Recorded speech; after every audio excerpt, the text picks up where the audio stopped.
அமெரிக்காவின் Los Angeles நகரில் ஏற்பட்ட தீ விபத்தால் இதுவரை 1,00,000க்கும் மேற்பட்டோர் இடம்பெயர்ந்துள்ளனர்.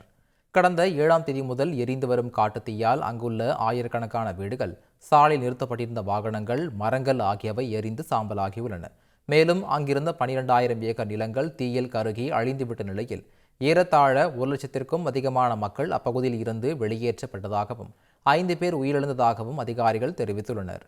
தற்போது நீர் பற்றாக்குறை காரணமாக தீயை அணைக்கும் பணியில் தொய்வு ஏற்பட்டுள்ளதாக கூறப்படுகிறது.